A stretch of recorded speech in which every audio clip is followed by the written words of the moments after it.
Judges 19. In those days Israel had no king. Now a Levite who lived in a remote area in the hill country of Ephraim took a concubine from Bethlehem in Judah. But she was unfaithful to him. She left him and went back to her parents' home in Bethlehem, Judah.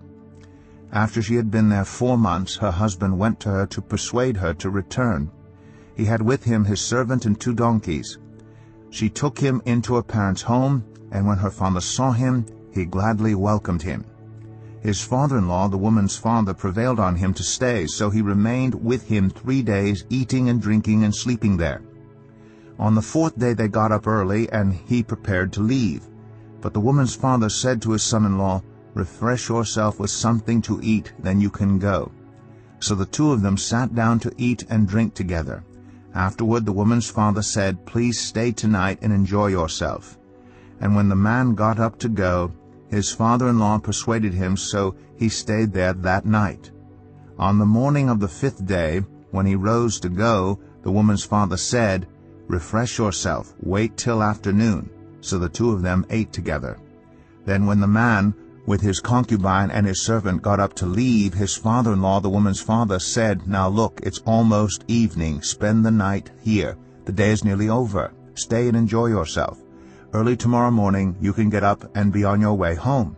But unwilling to stay another night, the man left and went toward Jebus, that is Jerusalem, with his 2 saddled donkeys and his concubine. When they were near Jebus, and the day was almost gone, the servant said to his master, "Come, let's stop at this city of the Jebusites and spend the night." His master replied, "No, we won't go into any city whose people are not Israelites. We will go on to Gibeah." He added, "Come, let's try to reach Gibeah or Ramah and spend the night in one of those places." So they went on, and the sun set as they neared Gibeah in Benjamin. There they stopped to spend the night. They went and sat in the city square, but no one took them in for the night. That evening an old man from the hill country of Ephraim, who was living in Gibeah, the inhabitants of the place were Benjamites, came in from his work in the fields. When he looked and saw the traveler in the city square, the old man asked, "Where are you going? Where did you come from?" He answered, "We are on our way from Bethlehem in Judah to a remote area in the hill country of Ephraim where I live. I have been to Bethlehem in Judah, and now I am going to the house of the Lord. No one has taken me in for the night. We have both straw and fodder for our donkeys, and bread and wine for ourselves, your servants, me, the woman, and the young man with us. We don't need anything." "You're welcome at my house," the old man said. "Let me supply whatever you need. Only don't spend the night in the square."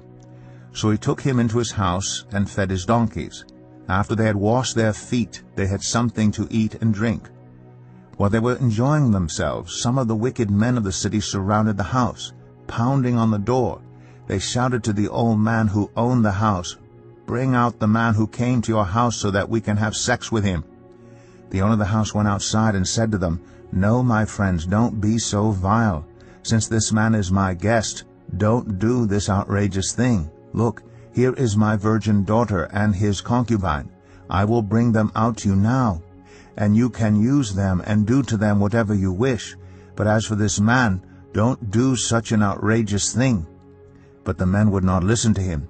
So the man took his concubine and sent her outside to them, and they raped her and abused her throughout the night, and at dawn they let her go. At daybreak the woman went back to the house where her master was staying, fell down at the door, and lay there until daylight. When her master got up in the morning and opened the door of the house and stepped out to continue on his way, there lay his concubine, fallen in the doorway of the house with her hands on the threshold. He said to her, "Get up, let's go." But there was no answer. Then the man put her on his donkey and set out for home. When he reached home, he took a knife and cut up his concubine, limb by limb, into 12 parts, and sent them into all the areas of Israel. Everyone who saw it was saying to one another, "Such a thing has never been seen or done, not since the day the Israelites came up out of Egypt." Just imagine. We must do something.